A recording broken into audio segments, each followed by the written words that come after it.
13 June শুক্রবার লন্ডনের অভিজাত ডরচেস্টার হোটেলে প্রথমবারের মতো মুখোমুখি হচ্ছেন অন্তর্বর্তী সরকারের প্রধান উপদেষ্টা ডক্টর মোহাম্মদ ইউনূস এবং বিএনপির ভারপ্রাপ্ত চেয়ারম্যান তারেক রহমান। চলমান রাজনৈতিক অস্থিরতা, নির্বাচন এবং ক্ষমতা হস্তান্তরের প্রশ্নে এই বৈঠক ঘিরে শুধু বাংলাদেশ নয়, আন্তর্জাতিক মহলেও তৈরি হয়েছে ব্যাপক কৌতূহল। রাজনৈতিক বিশ্লেষকরা বলছেন, এই বৈঠক হতে পারে সংকট সমাধানের রূপরেখা তৈরির সূচনা।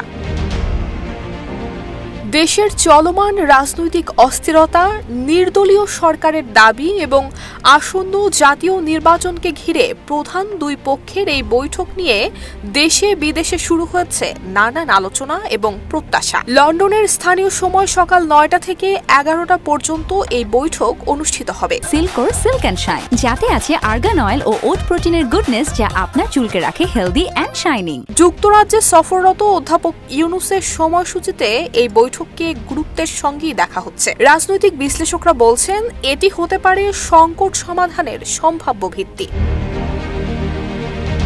2008 সালে জরুরি অবস্থার সময় কারামুক্ত হয়ে সপরিবারে লন্ডনে চলে যান বিএনপি চেয়ারপারসন খালেদা জিয়ার বড় পুত্র তারেক রহমান। আওয়ামী লীগের শাসনামলে তার অনুপস্থিতিতে 5 মামলায় তাকে সাজা দেয়া হয়। দায়ের করা হয় শতাধিক মামলা।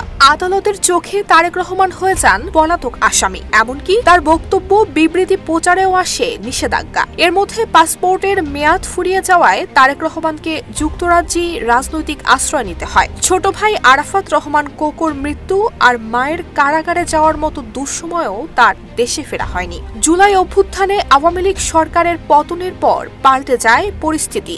যেসব মামলায় সাজা দেয়া হয়েছিল, একে একে তার সবগুলোতেই খালাস পান বেগম খালেদা জিয়া এবং তারেক রহমান। নুসরাত জাহান মেহেক, ঢাকা পোস্ট।